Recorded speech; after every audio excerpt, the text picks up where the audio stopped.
Me apresentar, né? Paulo Camarada, sou arquiteto e já trabalho com o Lerner há mais de 30 anos. E dizer assim, que eu tenho 3 grandes privilégios, né, atualmente. Primeiro, o grande privilégio, claro, é poder estar aqui presente, participando desse evento. Segundo privilégio é estar envolvido num grande projeto de desenvolvimento aqui da CESUL, com esse fantástico cenário da Serra da Moeda.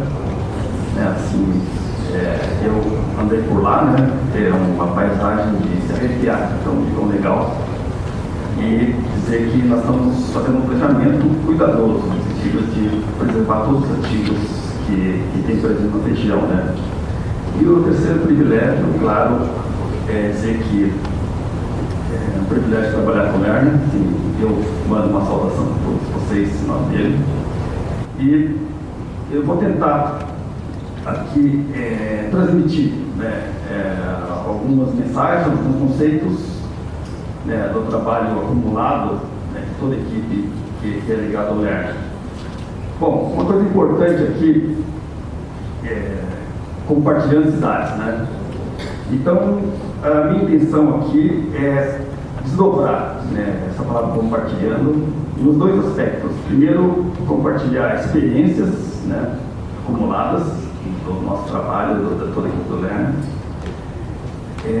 E segundo, enfatizar, encaramos a cidade para compartilhar, né?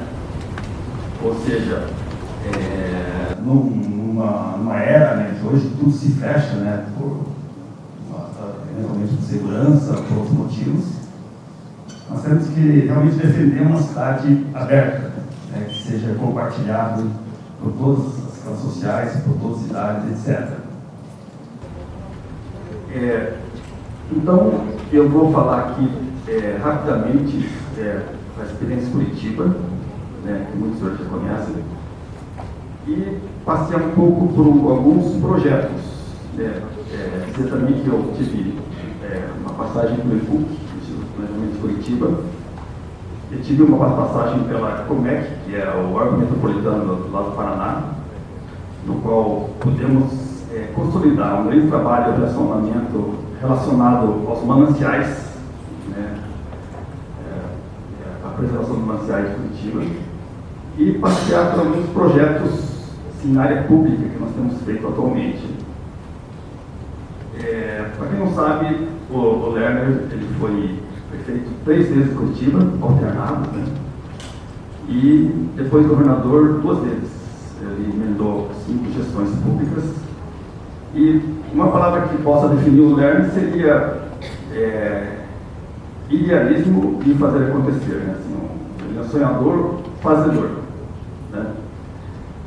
Então, ele motivava muito as equipes, uma liderança assim, interessante, no sentido de motivava sempre todas as equipes a criar ideias, né, e partir logo para a realização. E um dos conceitos básicos, simplícitos nessa trajetória, né, é de que não é preciso ter todas as respostas para fazer, né.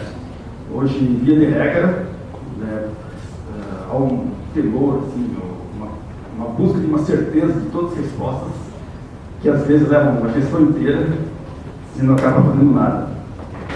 Então, uma vez conceituado com uma certa segurança, né, partir logo para a realização e melhorando na sua trajetória de realização, né? Então, ele tem um vasto leque de realizações, que eu vou passar rapidamente aqui.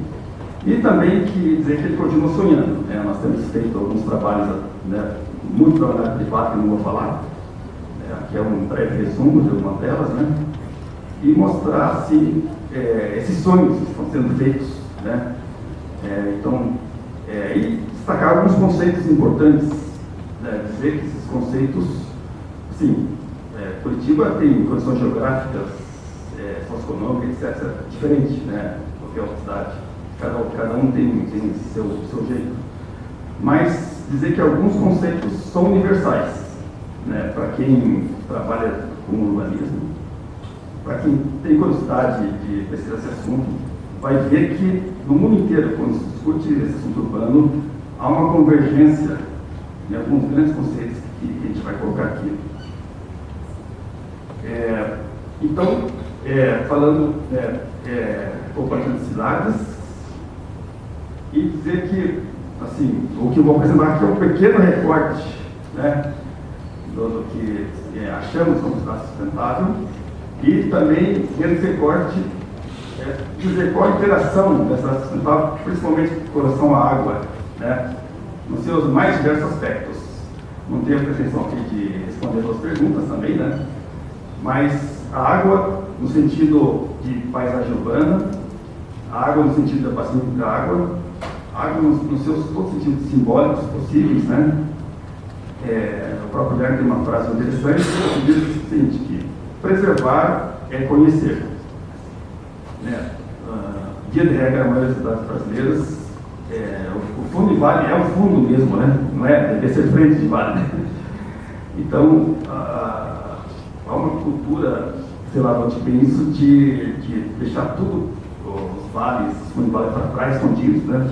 E as cidades não assumem as frentes da água, né? Até muitas cidades litorâneas, beira-rios, se voltam de costas para os seus rios, né? Então, esse aspecto simbólico, né, da população se apropriar da água, conhecer, é um dos grandes passos para a preservação, para a conscientização, enfim, a melhoria da qualidade da água.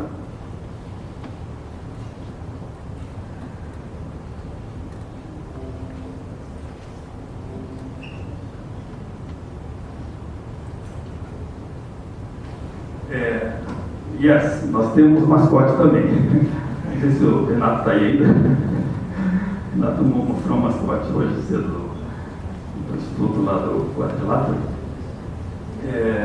Aqui é um desenho que o Lerner carrega sempre, né? Que simboliza assim, o espírito urbano, a cultura urbana que ele quer disseminar. A tartaruga, o próprio casco da tartaruga é a própria residência dele, né? Locomove junto com ela mesma. E o casco da tartaruga lembra uma textura, uma malha urbana, né? Então, viver, trabalhar, morar, divertir, estudar, etc. Então, uma cidade boa, aquela que tem diversificada, que mistura todas as classes de renda, o mais possível, né? Idades, trabalho, enfim, que conduz uma cidade sustentável.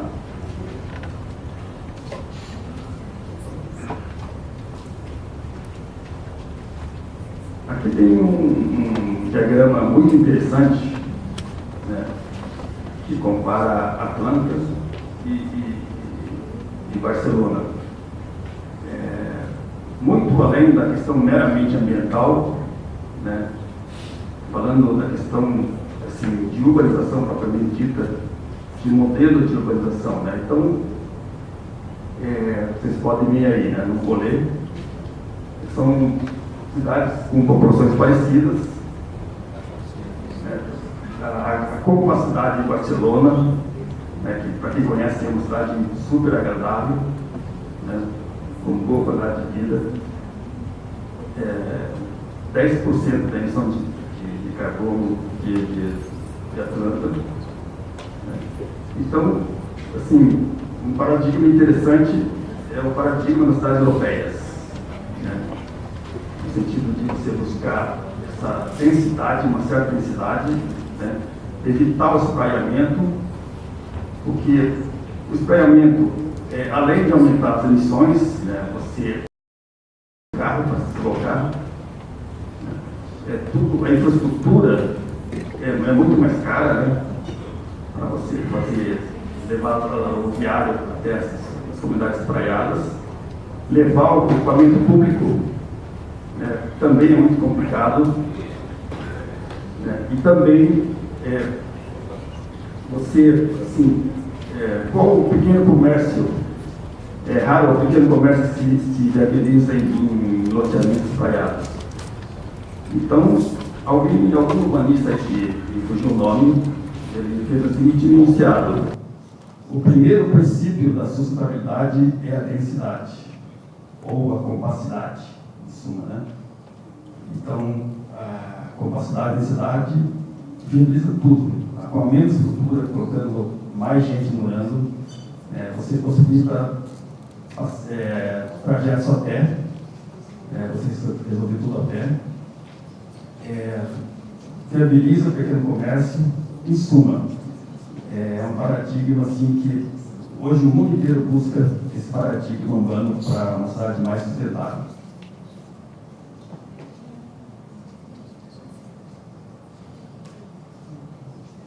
Não acertei ainda a flecha aqui, mas... essa aqui também é um slide velho conhecido assim, de todo o Congresso de Transportes, para as mesmas 60 pessoas, né? Para bicicleta ou em ônibus. Em suma, se fosse possível você construir uma rede de mobilidade, que você pudesse realmente usar o carro o menos possível, ia sobrar rua, em suma, ia sobrar viária. Então, Copenhague, por exemplo, tem a meta até o ano 2040 de fazer carro zero, em algumas cidades nórdicas estão com essa meta. E claro, para isso tem que ter duas coisas, né? Você tem que realmente criar estruturas urbanas mais compactas, inclusive para viabilizar o próprio transporte, né? E comunidades espalhadas, qualquer transporte público fica inviável. E segundo, ter um planejamento urbano direcionado a essa compacidade.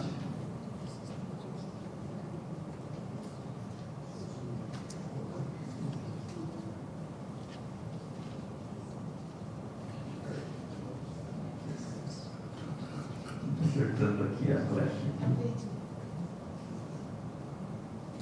Deixa eu voltar uma aqui. E falar rapidamente sobre a experiência coletiva, repetindo, que não é assim um modelo replicável, enquanto projeto, enquanto assim, obras, né?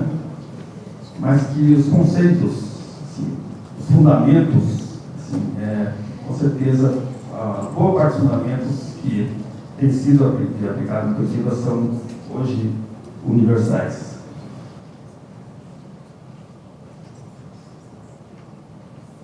Então, assim, muito resumidamente, assim, quais são esses conceitos que estão sendo aplicados já há mais de 40 anos em Curitiba, né? A palavra experiência também quer dizer isso, né? Assim, no sentido de você experimentar fazendo, aquilo que eu falei, né? Não ter todas as respostas, inovar e começar, como o próprio Lerner costuma dizer. Então, o primeiro grande conceito é, obviamente, vida e trabalho. Quanto mais vida e trabalho junto, mais sustentável para a cidade. Falei já da densidade, compacidade, o princípio de sustentabilidade. A integração das escalas de emprego, isso quer dizer o quê? Que hoje em dia, boa parte dos empregos, do trabalho hoje, pode ser feito em qualquer lugar. Com a tecnologia de informação, cada vez mais, pode ser feito em casa, enfim.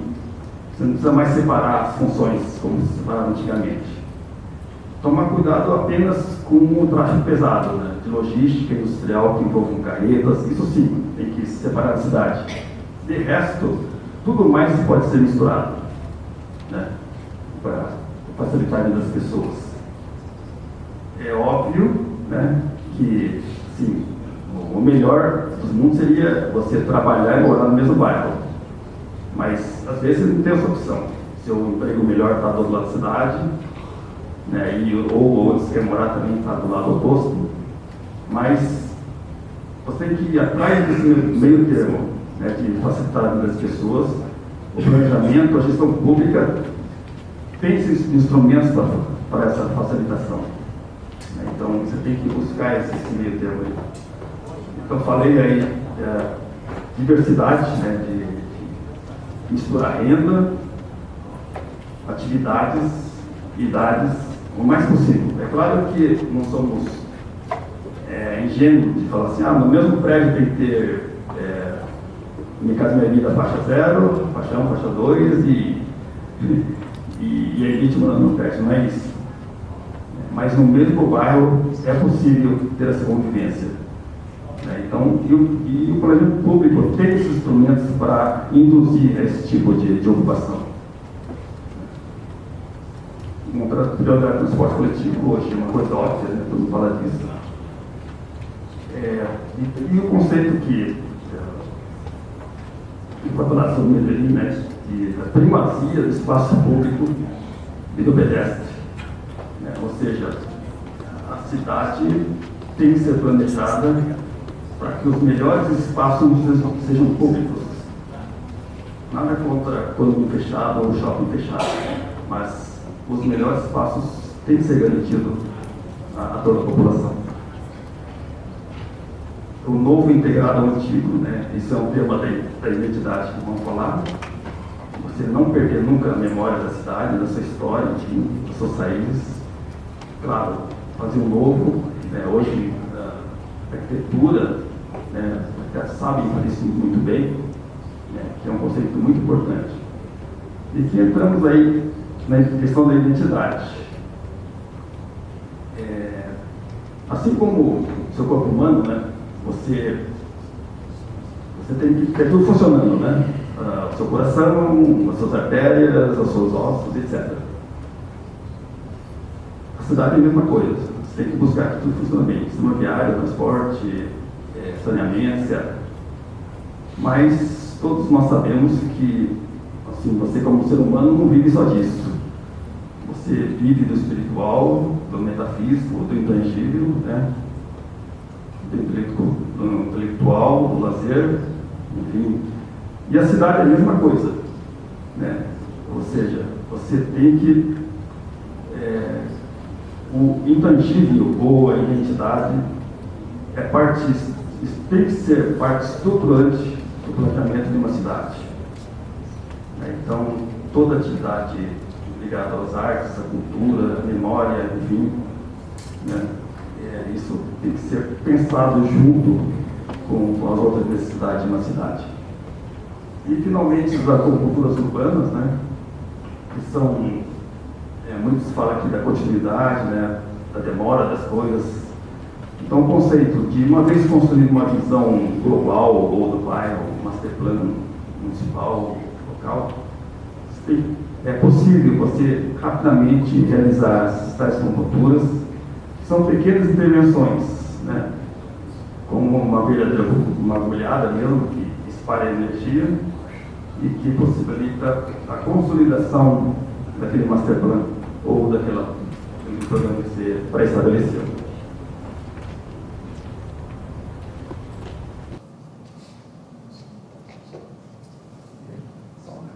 Alguém me explica aqui a flecha, que as coisas da flecha?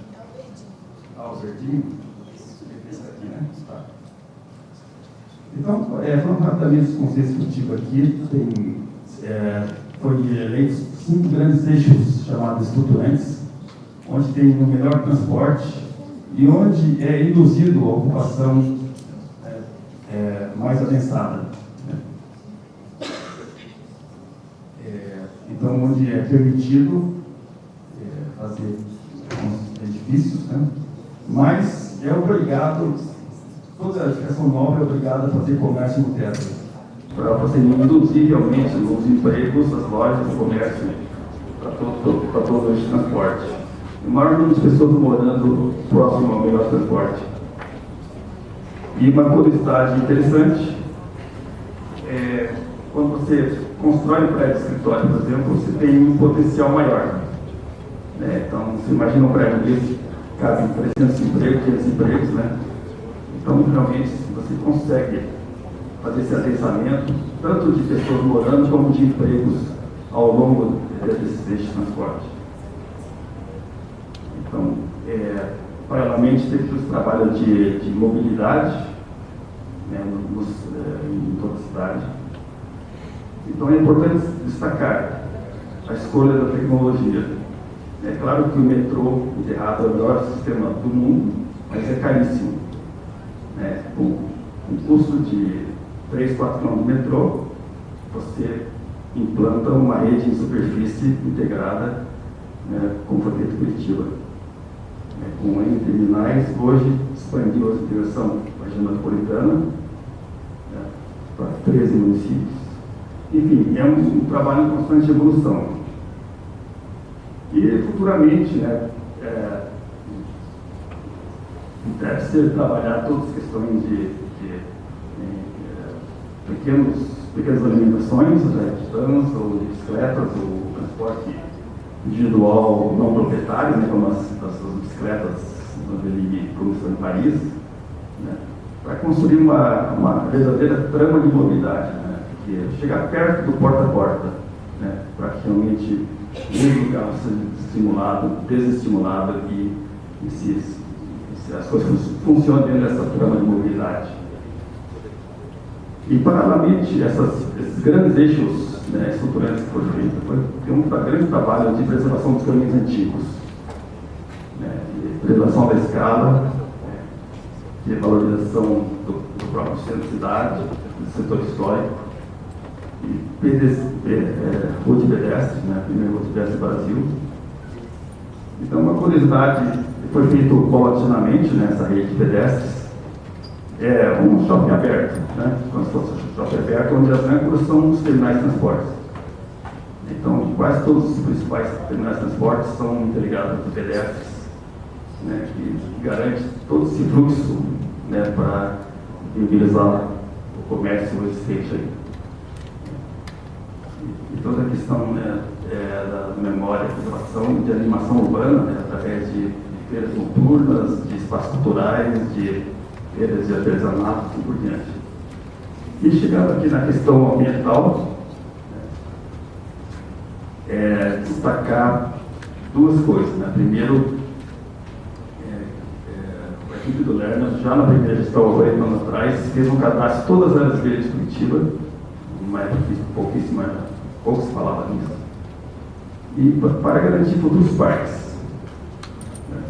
E segundo grande aspecto, vou usar uma palavra meio um jargão aqui, né, a multifuncionalidade, né, das áreas verdes.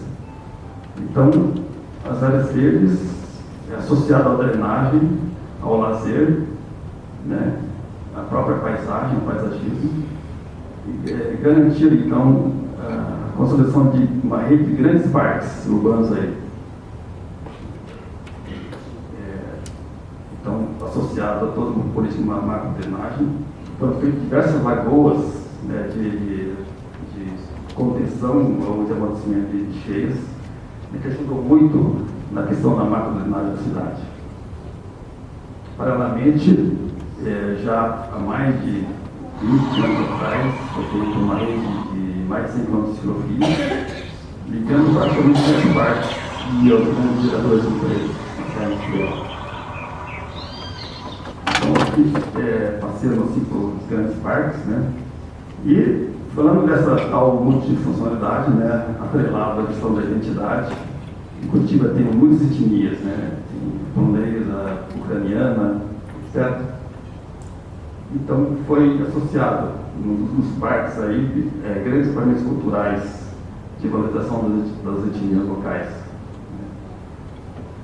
Aqui é um parque interessante também, que tinha uma fábrica de cola aqui, né, que foi reciclada, revitalizada e transformada num centro de atividade associado a esse parque aqui.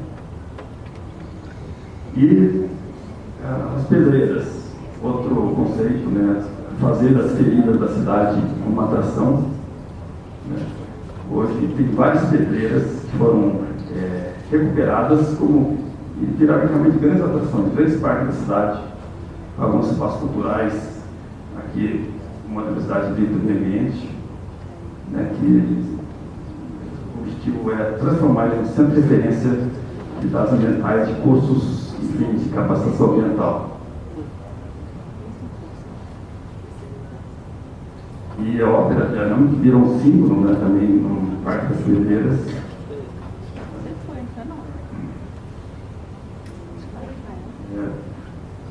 Então, sempre associando a questão da recuperação de áreas degradadas, e todas as pedreiras eram grandes lixões urbanos, né? Então, foi feito esse grande trabalho aí de uma outra pedreira espetacular que foi recuperada também. E, falando de identidade, né, todos os parques étnicos foram criados, portais, bosque alemão, via de regra, em bosques, em áreas verdes cultivadas. E, paralelamente, Curitiba foi pioneira na massificação da reciclagem do lixo, né? Hoje é a capital com o maior percentual de reciclagem domiciliar do lixo. Uma campanha muito interessante, né? Família Folhas.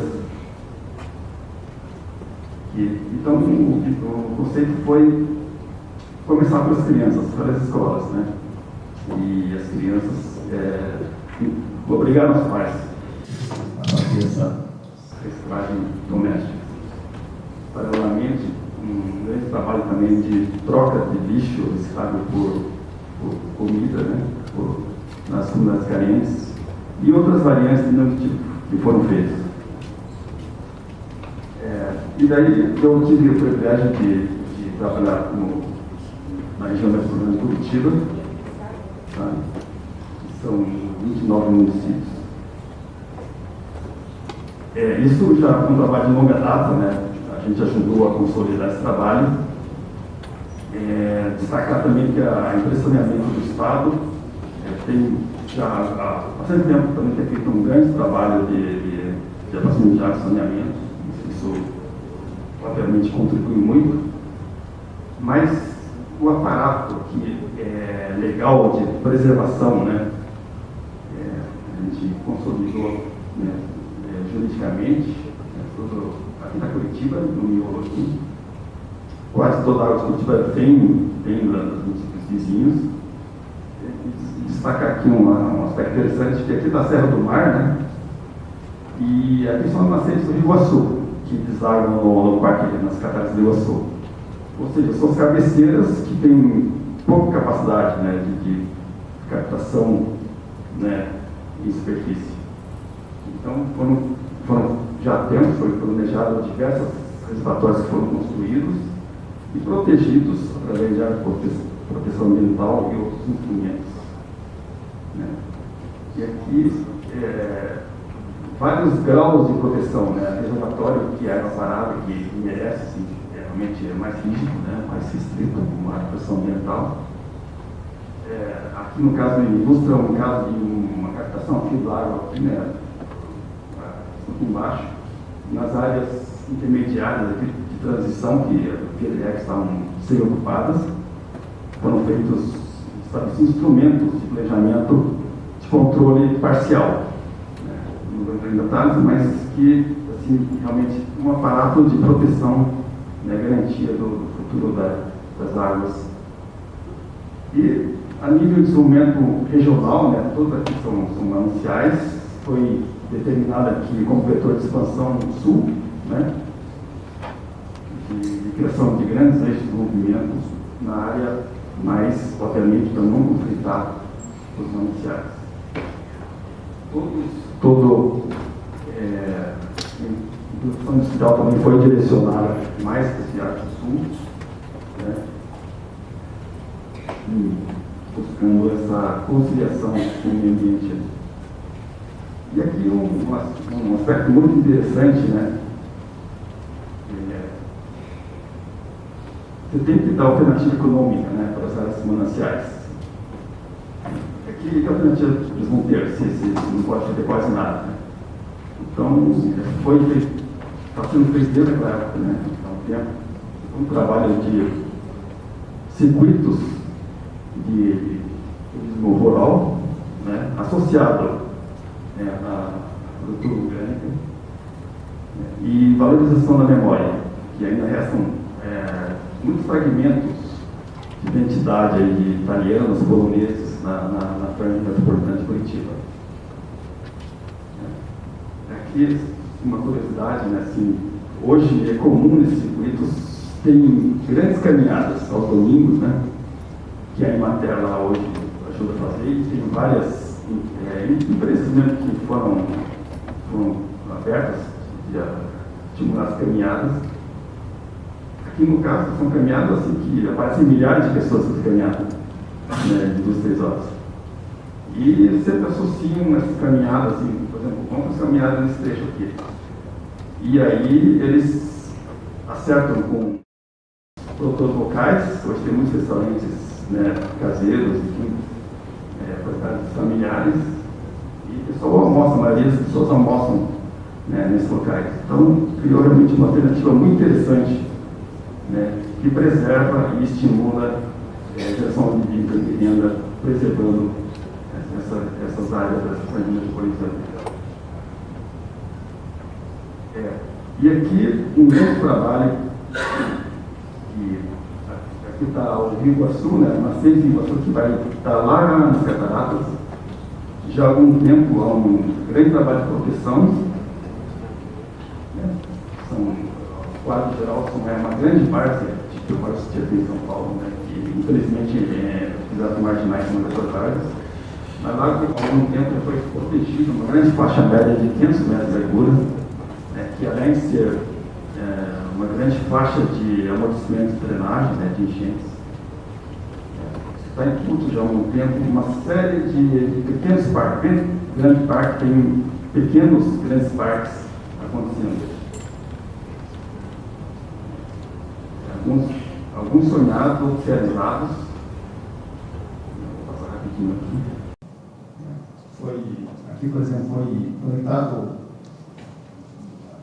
uma série de casas e foi feito um grande parque náutico que hoje, que periodicamente cedia a razão mundial de canoagem. Então, isso é a tal da multifuncionalidade, né, dessas várias assim, um grande trabalho também de recuperação de áreas invadidas, parques mais localizados, né, que é muito grande, então são coisas que vai levar gerações, né. Então, o que foi falado? Você tem que começar a fazer alguma coisa, né, planejar e logo fazer. Zoológico já, uma parte desse grande parque, né, um zoológico, um conceito bem aberto. Algumas áreas privadas de expansão foram recuperadas também. E aqui tem, na Várzea, tem elementos, fragmentos de identidade que foram recuperados em uma antiga fonte. Devido ao tempo, eu vou interromper por aqui. Eu tinha um certo projeto para mostrar, mas eu acho que é importante colocar aqui, o objetivo era destacar esses conceitos, né, de planejamento, de preservação, enfim, como conciliar o desenvolvimento urbano com a preservação. E destacar, claro, não são assim, coisas que posso repetir na sua totalidade nos lugares, mas que certamente podem inspirar, né, todos aqueles órgãos ou ONGs, enfim, que têm relação com a questão da água, né. Eu queria finalizar aqui, né, dizer o seguinte, né, que destacar algumas colocações do trabalho do Lerner, né, que é importante, realmente, você não tem que ter todas as respostas, né, porque a gente tem visto em muitas prefeituras, né, assim, uma preocupação da equipe, né, repetindo, né, passa a gestão inteira planejando, com muito quanto mais planeja, mais seguro fica, e passou a gestão e não fez nada, né. Então, essa decisão, né, essa motivação, realmente, de começar, é uma questão fundamental. E só fazer a colocação final, né? Citar aqui um grande economista espanhol, hoje radicado em Berkeley, Manuel Castells. Ele escreveu um livro muito interessante, um tempo atrás, Sociedade em Rede. Né? E o objetivo desse livro que escreveu, na época, era investigar como é que essa sociedade digital, virtual, enfim, né? Como é que isso se replica no território. Então, a conclusão dele foi a seguinte, né, muito resumidamente, né, que temos hoje duas grandes redes, né, tudo são grandes redes em grandes nós. Né. Na parte física, esses nós se concentram nas metrópoles, nas grandes cidades médias e assim por diante. E no mundo virtual também, as coisas acabam se colocando em grandes redes, e o ponto de encontro dessas duas redes são nas metrópoles. Ele quer dizer com isso, né, do potencial das metrópoles, do potencial de inovação, né, que realmente acontece nas metrópoles. Apesar de tudo que é virtual, do Pokémon, as pessoas precisam se encontrar. A inovação ainda é muito produto da interação das pessoas. Né? Então a mensagem aí é a visão otimista das cidades, né? A visão otimista das metrópoles como motores da inovação. Porque se você for ver o mapa mundi, né, embora mais de 50% da população esteja morando nas cidades urbanas, a superfície ocupada pelas cidades é ínfima em relação a 0, alguma coisa por cento, em relação ao resto das áreas agrícolas, das áreas naturais, das florestas, tudo. Então, a possibilidade, né, de a solução das questões ambientais do mundo devem começar pelas cidades, devem partir das cidades, né, e que ocupam uma parcela ínfima desse território. Né? Então, seria isso que eu gostaria de falar. Muito obrigado.